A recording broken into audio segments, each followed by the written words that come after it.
હાલો મિત્રો નમસ્કાર, મિસ્ટર તબેલાવાલા.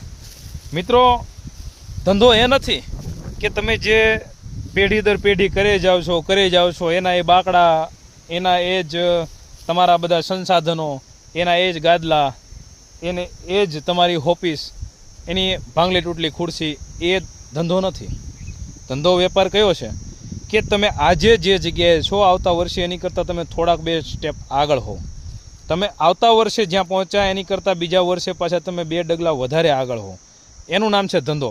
ઘણા બધા વ્યક્તિઓ કહે છે કે અમે વર્ષોથી કરીએ, કાંઈ વળતું નથી, અને આ ટોપિક ઉપર મેં 2-4 વિડીયો બનાવી નાખ્યા છે. અને જે ધંધાની અંદર માનો કે પછી ખેતીવાડી હોય, એ પણ એક જાતનો બિઝનેસ ધંધો જ છે. એને ક્યારેય તમે ફક્ત ખેતીમાં નહીં લેતા. પહેલો ટોપિક તો આ. એક ખેતીવાડી હોય, પશુપાલન હોય કે પછી બીજું કાંઈ પણ હોય, એને એવા ધંધાની દ્રષ્ટિથી તમે જુઓ કે આજે તમે જે સ્ટેપે છો, જે જગ્યાએ છો, એનાથી તમે આવતા વર્ષે 2 ડગલા કઈ રીતે આગળ વધો. અને આ વસ્તુ તમે વિચારતા થઈ જાઓ એટલે કોઈ પણ ધંધો કરતા હશો નાનામાં નાનો, છેલ્લે તમે કદાચને ફ્રૂટની લારી ચલાવતા હશો ને તો પણ 1-2 વર્ષની અંદર સારામાં સારી ઇન્કમ તમે ઊભી કરી શકશો. પણ એ વસ્તુ ક્યારેય કોઈ કરતા નથી. ફક્ત શું કરે છે કે આપણને જ રોજના 500-1000 રૂપિયા મળે છે ને બસ, આ આપણો ધંધો, મારો પોતાનો ધંધો. પણ એ ધંધામાં તમે આગળ કેટલા, એ વસ્તુ તો ક્યારેક વિચારો.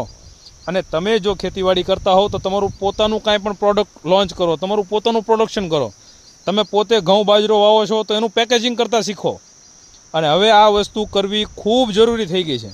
કારણ કે હવે આ વસ્તુમાં નહીં જાવ ને તો એકેય જન્મની અંદર ખેડૂતને તો ક્યાંય હક નથી જ મળવાનું. એટલે ધંધામાં તમે આવતા શીખો, ધંધો કરતા શીખો. તમારા ખેતરેથી ધંધો થાય છે, કારણ કે અત્યારે પ્લેટફોર્મો બહુ સારા થઈ ગયા છે. તમારે જે વેચવું હોય ને એ વેચાઈ જાય છે. આ મારી પાછળ જુઓ, નેપિયર ઘાસ ઊભું છે અને હાલ એની ગાડી ભરાય છે. જુઓ ગાડી ભરી, અહીંયાથી બેઠા બેઠા ઘાસ પણ વેચાય છે. તો તમે શું નહીં વેચી શકો? મહેનત કરો, પોતાને કંઈક કાબિલ બનાવો, અને આ બધું રોજડા રહેવાનું મેકો. પ્લસ કે ધંધાની અંદર તમે આવો ને એટલે સ્ટેપ 2 આગળ આવો. ચાલો મળીએ કંઈક નવા ટોપિક સાથે. ત્યાં સુધી રજા આપો.